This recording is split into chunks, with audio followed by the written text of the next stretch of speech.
वक्त आ गया है कि हर यात्री अपनी आंखें खोले और लूट की इस परंपरा को खत्म करे, क्योंकि जब तक हम चुप रहेंगे तब तक ये सिस्टम हमें ठगता रहेगा। बात हो रही है ट्रेन में मिलने वाले खाने की, जिसे आप भूख लगने पर मजबूरी में खरीदते हैं, लेकिन आपको नहीं पता कि हर निवाला आपके जेब से कुछ ज्यादा ही निकाल रहा है। मान लीजिए आप ट्रेन में सफर कर रहे हैं, सफर लंबा है, थकान है, भूख लगी है। ऐसे में ट्रेन में घूमता वेंडर आता है और पूछता है, खाना चाहिए? आप हाँ करते हैं और वो थाली दे देता है। आप भी बिना कुछ सोचे 120 या 130 रुपए निकालकर उसे दे देते हैं। लेकिन रुकिए, क्या आपको पता है रेलवे ने उस थाली का रेट तय कर रखा है सिर्फ 80 रुपए? जी हाँ, रेलवे की गाइडलाइंस के मुताबिक ट्रेन में मिलने वाली स्टैंडर्ड वेज थाली का रेट 80 रुपए से ज्यादा नहीं होना चाहिए। फिर ये 120 से 130 की लूट क्यों? असल में यही वो खेल है जो सालों से चलता आ रहा है। लाखों लोग रोज इस झांसे में आकर वेंडरों की जेब भर रहे हैं और खुद को ठगा महसूस भी नहीं कर पा रहे, क्योंकि उन्होंने कभी सवाल ही नहीं किया।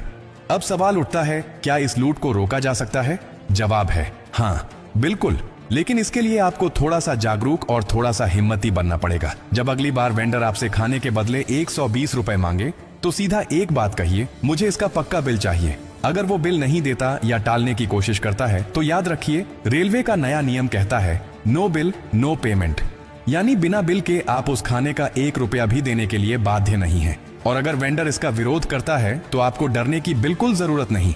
आपको बस 3 काम करने हैं। पहला, उसे यह वीडियो दिखाओ ताकि उसे समझ आ जाए कि आप कोई आम मुसाफिर नहीं बल्कि जागरूक नागरिक हैं। दूसरा, अगर वो फिर भी झूठ बोलता है या बदतमीजी करता है तो तुरंत रेलवे की हेल्पलाइन पर कॉल करें 18199132। और तीसरा, अगर आपके पास मोबाइल है, जो ज्यादातर के पास होता है, तो वेंडर की फोटो खींचिए, उस खाने का रेट लिखिए और उसे सोशल मीडिया पर पोस्ट करिए। अब ये मत सोचिए कि ये छोटा मामला है, क्योंकि हर छोटा मामला तब बड़ा बनता है जब लाखों लोग एक ही गलती दोहराते हैं। अगर आप बिना बिल के पैसे दे रहे हैं तो आप भी इस चोरी में बराबर के हिस्सेदार बन जाते हैं, क्योंकि आप जानते हैं कि वो गलत ले रहा है फिर भी दे रहे हैं। सोचिए, क्या आप अपने बच्चों को यही सिखाना चाहेंगे? और ये सिर्फ पैसे की बात नहीं है, ये उस मेहनत की बात है जो आप करके पैसा कमाते हैं। किसी को ये हक नहीं कि वो आपकी मेहनत की कमाई को झूठ और धोखे के बल पर छीन ले। रेलवे ने ये नियम इसलिए बनाया है ताकि हर यात्री को उसका हक मिले और कोई वेंडर मनमानी ना कर सके। अब समय आ गया है कि हर यात्री जागे, अपने हक के लिए खड़ा हो।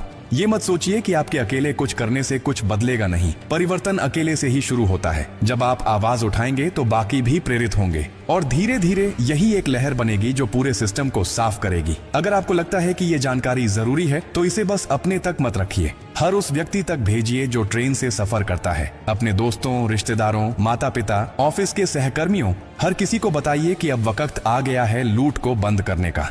क्योंकि अगर आज आपने